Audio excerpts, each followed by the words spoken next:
Hai, berjumpa lagi kita di channel Cikgu Nia AC. Baik, kali ini Cikgu akan berkongsi tajuk berkaitan dengan sejarah tingkatan 2 bab 1 Kerajaan Alam Melayu.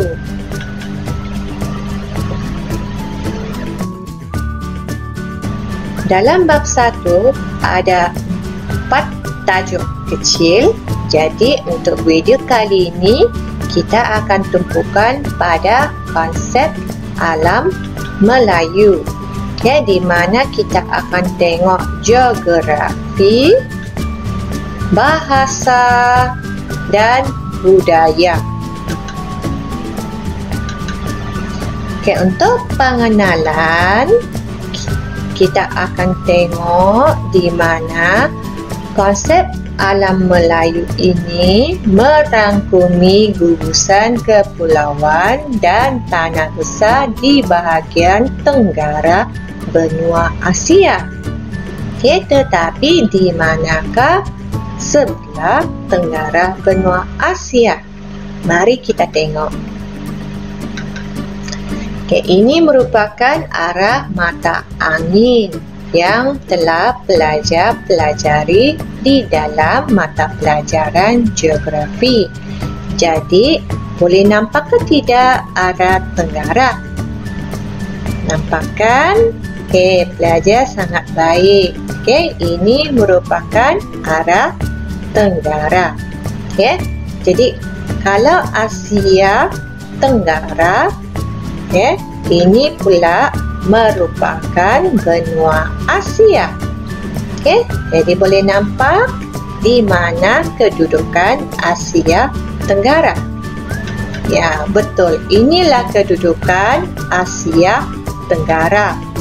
Okey, seterusnya kita tengok untuk konsep alam Melayu juga dikenali sebagai Kepulauan Melayu dan Dunia Melayu.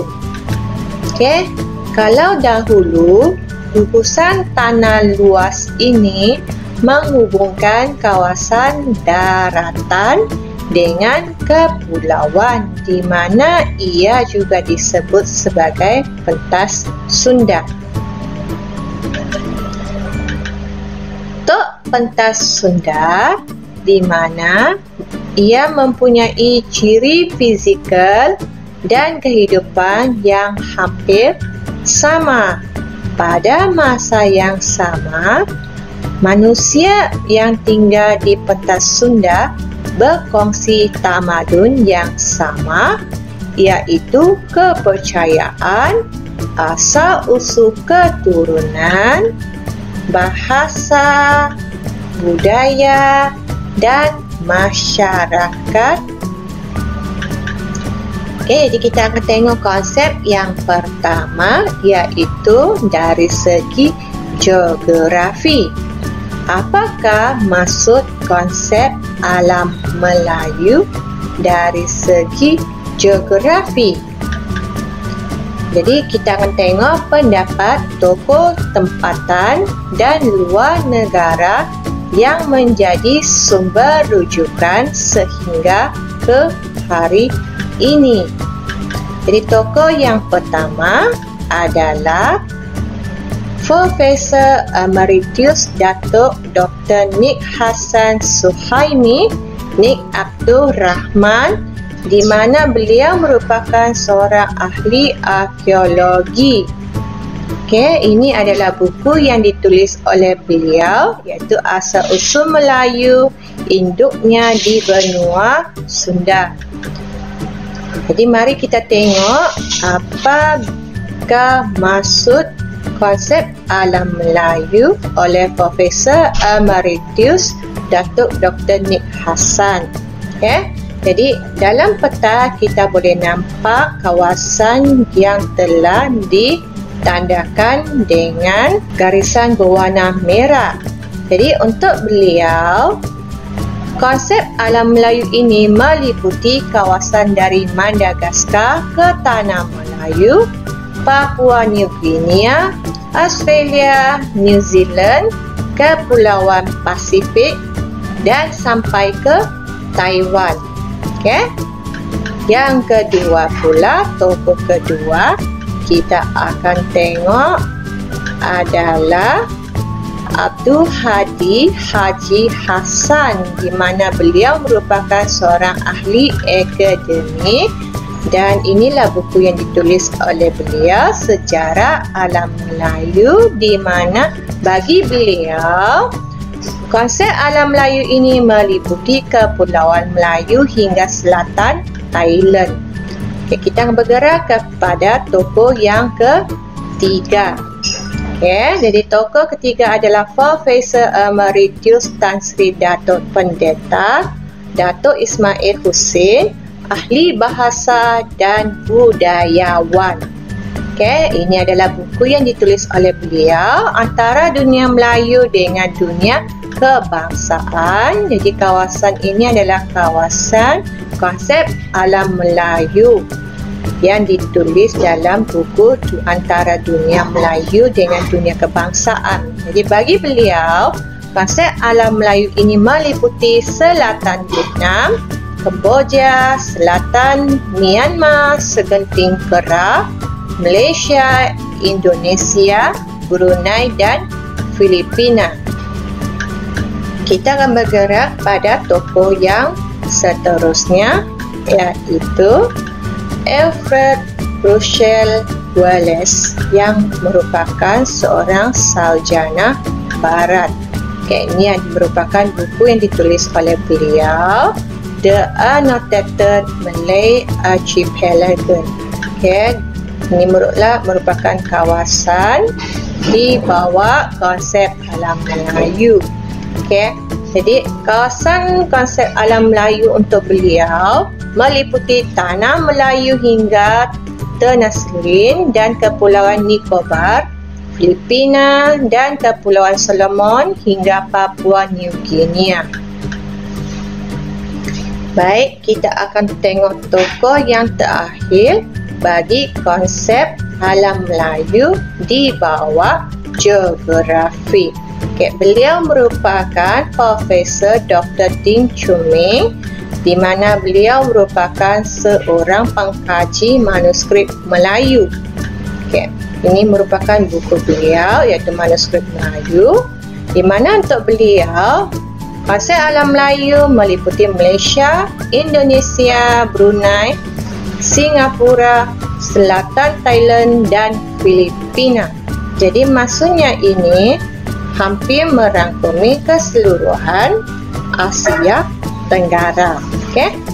Baik, kita akan bergerak pergi ke konsep alam Melayu yang seterusnya, iaitu bahasa. Jadi untuk bahasa, manusia yang tinggal di alam Melayu mempunyai bahasa serumpun yang dikaitkan dengan bahasa Melayu. Okey, jadi mari kita tengok pendapat pandangan tokoh. Okay, beliau merupakan Profesor Emeritus Datuk Dr. Asma Haji Omar, di mana beliau merupakan tokoh bahasa. Ini buku yang ditulis oleh beliau, Ensiklopedia Bahasa Melayu. Jadi untuk beliau, konsep alam Melayu dari segi bahasa mempunyai berkaitan bahasa etnik peribumi. Okay, jadi etnik ini merupakan kaum ataupun bangsa. Okay, jadi bahasa bangsa yang ada ataupun yang dimiliki oleh peribumi. Terdapat pertalian kekeluargaan bahasa Melayu. Okay, maksudnya di sini mari kita tengok apa persamaan bunyi perkataan bagi beberapa etnik di alam Melayu. Okay, contohnya bahasa Melayu kalau di Malaysia 4 dan 5 ini kita boleh nampak lebih kurang sama dengan bahasa yang ada di Indonesia, Brunei, Filipina, oleh orang Melanau di Sibu Sarawak dan juga orang Kadazan Dusun di Sabah. Okay, baik, kita tengok 4. Untuk di Indonesia, bahasa Jawanya papat. Untuk bahasa Melayu di Brunei pula ampat. Okay. Tagalog pula apat dan Melanau pat, Kadazan Dusun apat. Jadi boleh nampak terdapat persamaan bunyi perkataan bagi beberapa etnik di alam Melayu di mana membawa maksud yang sama. Okay, tokoh yang kedua yang akan kita tengok adalah Sultan Takdir Alisjahbana, okay, di mana beliau juga merupakan tokoh bahasa. Ini adalah buku yang ditulis oleh beliau, okay, Indonesia Social and Cultural Revolution. Jadi untuk beliau pula, bahasa Melayu ini telah digunakan secara meluas sejak awal Masihi. Jadi sifat orang Melayu itu sendiri yang gemar berlayar. Jadi pada masa sama menyebarkan bahasa Melayu ini kepada kawasan-kawasan lain. Selain dari itu, sifat bahasa Melayu itu sendiri yang sederhana dan mudah dipelajari. Okay, jadi mari kita tengok konsep alam Melayu dari segi budaya pula.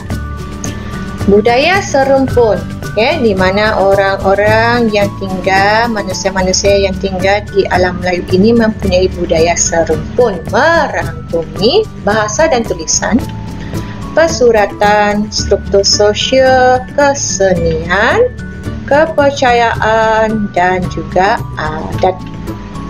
Okay, jadi tokohnya kita boleh nampak antara tokoh yang ada adalah Datuk Aziz Rahman, di mana beliau merupakan seorang budayawan lah. Okay, ini buku yang ditulis oleh beliau, Masyarakat dan Kebudayaan Malaysia. Jadi untuk beliau, konsep alam Melayu dari segi budaya ini berkembang maju dengan beberapa kepandaian dalam bidang kesenian. Okay, baik antaranya adalah pembuatan gangsa dan seni mempertahankan diri seperti silat, mempunyai nilai serumpun seperti gotong royong, dan pada masa yang sama juga mempunyai seni persembahan wayang kulit. Okay, jadi sebagai rumusan yang dapat kita buat adalah alam Melayu mempunyai lingkungan. Okay, di mana geografinya yang luas, persamaan bahasa dan persamaan budaya. Okay, pada masa yang sama juga, kawasan konsep alam Melayu ini kini dibahagi kepada beberapa negara di mana mempunyai ikatan keserumpunan bahasa dan budaya yang masih kuat sehingga ke hari ini. Jadi cikgu rasa setakat itu saja perkongsian kita pada video kali ini. Okey, cikgu ada letak link latihan di mana pelajar boleh akses untuk membuat ulang kaji ataupun uji diri. Jadi pelajar boleh dapatkannya di ruangan deskripsi video ini. Okey, jadi setakat itu saja perkongsian kita pada video kali ini. Semoga dapat memberikan manfaat pada anda. Sekian, terima kasih. Bye.